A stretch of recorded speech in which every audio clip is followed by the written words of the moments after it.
I would want to be friends with Amanda. I love how she blocks the swimming pool. She's my type of person. So just congratulations on, first of all, getting accepted to Venice, the Horizonti section, and then get further validated by other programmers at Toronto. We're in Toronto right now. I see that you've done television recently, multiple projects set up with Babek Jalili, who is your editor here on Amanda. But I was thinking that your way into cinema might have been through photography, because when you were a bambinette, you participated in a photo book of portraits. Yeah. No, but I mean, you're on the internet. Just put, it's called Google. Google, Whoa. If you take something, copy paste into Google, you find out information. So your love for cinema, is it through the still image? It's crazy because I never thought about this. I never thought about it. I always thought about like stories and screenwriting. Like everything for me was starting from the writing of a character and the writing of a story, and then I thought, okay, the visual would follow and would represent the story without having ever an idea of how it would have been, because I thought maybe this could have been too stylistic or fake, while if it starts from the story itself, it becomes very authentic and natural. And yeah, I guess to be honest, I never thought about the photography book, which was something I was very young, and I really loved doing it. It was like blog photography. At the time, Instagram wasn't that big, especially in Europe. Yeah. And so there was this way of taking pictures that was very new for us, which was like very fresh for the moment. Yeah, you get a sense of that. It has a whole new philosophy. The blog photography. It was a completely different approach to photography for us, that we were young and we were starting to see this coming out from friends and friends of friends, people who were studying in art school. It tackles a bourgeoisie, upper scale type of lifestyle that is, it's part of a small minority. And it's based in Turin. Yeah. So I was wondering, what's the genesis? Like, what's the first kernel of an idea? Because if we look at the screenplays that you have worked on, it's night and day. It's like different portraits from different parts of the world, like more dramatic stuff. Here, it's like a collage of different stylistic choices in terms of tone. So I was just curious about the genesis. Like where does this come from in your up here? I mean, I really like bourgeoisie for irony, because I think it really offers a lot of possibilities and aspects that you can, the farther you go from, I think, our state of, being kind of, we're animals in the end, but then the more we dress up, the more we have formalities, the more we pretend that we're not, the more we hide our frustration, ambitions, and, it's fun. This part that we're monkeys or sponge, but we dress up and we do makeup and things, it's fun to see, and it's fun to tell. And yeah, so I feel bourgeoisie is really the environment for that. It's gives you this great opportunity to make fun of humans. Of all characters in the history of cinema, I think a lot of Max Fisher. Max Fisher from Rushmore, who, when he wants something, he goes to the extreme limits. Yeah. I can appreciate a person like that. And this character, she goes to the extremity in everything. Whether she wants to get a fan at a supermarket, she'll go at the most unconventional way. Yeah. But she sticks to her ideas and that's why I appreciated this character so much. I could see a lot of people having disdain for her, but I loved her. I wanted to talk about the actress that impersonates her. I imagine you guys are laughing a lot on set because she's so stoic, she's so precise in what she dégage, what she puts on screen. So I was wondering, first of all, this actress, she's relatively new. She's been working for about a decade, and now she's got 2 films in Toronto, so she's up and coming. How did you know about this person, and were you thinking about this person prior to casting the role? No, I had auditions. I think is the best way to choose an actor is through an audition. So it was mandatory for me to have an audition, and she's very well known, Benedetta, in Italy. Yes. She had kind of different roles. Never experienced this tone and this kind of character. But when she arrived, she had this strength. In Italy we say irruenta, like she was never like it was coming out of her, and you can you know it has melancholy as well in her eyes and her face. But she was never a victim, never. She's very strong, and that was something that I was really looking for, because most of the time the two things are different to find in the same person, and when it happens it's so beautiful. And so she had this, and we prepared the character. We didn't even discuss much, because already at the beginning I sensed that I could trust her. So she understood exactly what I was saying, and I understood exactly how she would have expressed it. So we just had to create the corners of the character. And so as you said, it's also the fact that she fights a lot against common sense, but in a way that you cannot criticize her, because sometimes common sense is just common sense and it doesn't make any sense, right? Yeah. So sometimes she's right, sometimes she's not, but she's right for herself. So it's and that's enough, what I matters guess. in her journey. In her very interesting journey. I love films that give a specific uniform to their protagonist. In this case, you give a very specific uniform, which is one of comfort. And I saw in one of the reviews it says grandmother-esque.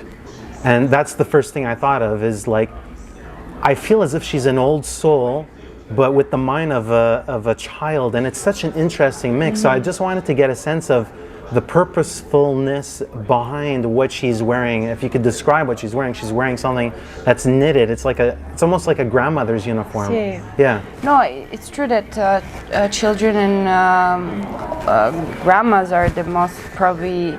I mean, they're much more fun than adults. Like so I think put together those two ages in a character works very well to make a character like Amanda, and also the fact that she's wearing this grandma thing is because she doesn't buy. Simply, she doesn't buy. She takes or she things she finds, or she steals things, or and she put them together, and also the fact that she has kind of an armor to go to the word. It's something very. It's common sense to change clothes, but why do we change clothes once we find something that we're comfortable with? It's strange that we have to change clothes so much. She's very practical that way. Yeah. And she washes their clothes, but she doesn't change. and then now there was something interesting. Yes, basically there are also a lot of chilled characters that are very young, like Pippi Longstockings, that they never change uniform, let's say, or Mafalda or Daria we have in Italy, and then the question is also, how do they become when they grow up?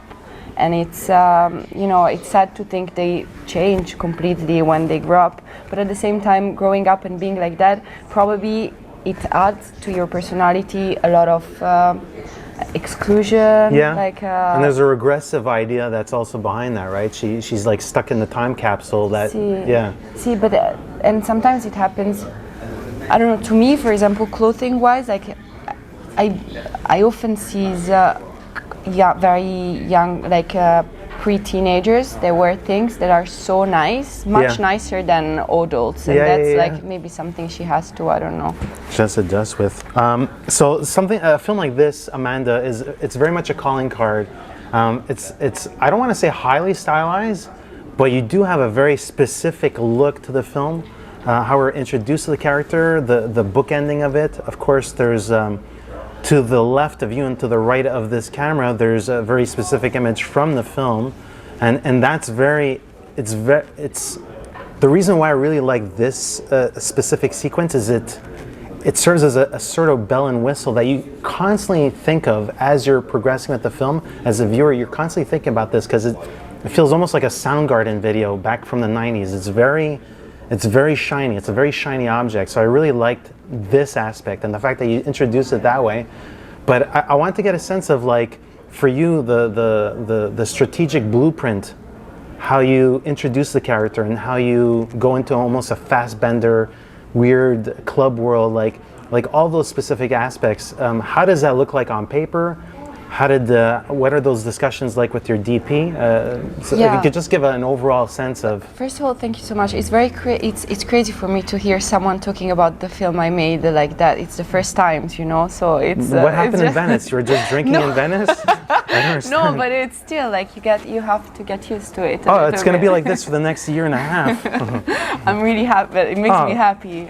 Thank you. No, whatever choice we made, it was really the possibility for me to create a world that wasn't, or universe that wasn't really geographically realistic or not even connected one to each other. I didn't care, because if the rules of inside the story works between them, that's all you need, I guess. And so there was more. I was looking more for concept or emotions that the landscape could give. And for me, there are some places I've never been to that makes me feel nostalgic or makes me feel lost or makes me feel. I don't know. I think they could fit the moment of the film that they were describing, and always this impression of being out of place was something that I think it's very human, and I think it's easy to represent visually. I mean, there's some shots that look like North Korea. I mean, the landscape is barren. There's nothing there. No, for example, North Korea is somewhere I've never been. Yeah. But it's something that, looking at the pictures, it really makes me feel it's a state of human being. Yeah, it's like a repressive state in just in the isolation of it and the empty landscape of it. Yeah, they locations are very similar to Inside of Us. I don't know how to explain. My God. But it's yeah. I'll ask all your friends to give you a hug or something. There's a lot of subversion in this film. How she interacts with her family. I specifically like her interactions with her niece. And sort of like in those sequences, you almost get a sense that she knows that she's kind of like, she's screwed up. She screwed up her life. Her family's screwed up, and she almost wants to save her niece from, or spare her niece from her future. So there's some connective tissue to her doing some outwardly thinking and inwardly thinking. So I just wanted to get a sense of like the importance of that rapport, that relationship with that little person. The thing is what that means to you. Yeah, the thing is that I don't think she would be able to save her, because she's just gonna grow up like everyone else, most probably. And so growing up already is, when you're a child, I feel you have a lot of potential, and then this potential becomes action, and so it's much less interesting when things happen than when things could happen, right? Mm-hmm. So I'll end with the boring question of what you will do next. But, however, I usually don't ask that question. But I'm curious, because I was looking at the projects. You had a project at a really great lab in San Francisco. Yeah. Fremont, I think it's called. Si. But I was looking at the different stories, and it's completely different world. So I was just wondering, what kind of person are you? Are you interested in like politicized statements, or thematics? What are some things that you want to dig into your future works? The thing I for sure I don't like, it's like I hear the you. real world. Yeah. I mean, we live a lot in the real world. Yeah. Whenever I can go away, get away, it's something I like to do. And now I'm writing already. Yeah. A film, because I'm thinking to stop a little bit to work for TV, to work less for TV, and probably focus a bit more on film if it's possible, because it's not always possible. Of course, you got bills to pay. Yeah. Yeah. and so, but it's an imaginary city, and there are 4 characters and an imaginary city, and I mean, if I have to find a common theme, probably is the feeling of exclusion or loneliness, but I'm not sure it's a theme. I don't know. It sounds like Rome during the summer or something. Yeah. Does Antonioni speak to you on some level? No. No. Okay. No, but it's I understand the loneliness part of it. Yeah. Yeah. Carolina, thank you so much for your time, and congratulations with your directorial debut. Thank you so much. Hey, this is Eric from IONCINEMA.com. If you want to support us, subscribe below. For more reviews, interviews, film festival coverage from Sundance, Cannes, Toronto, you want to check out these guys on this side.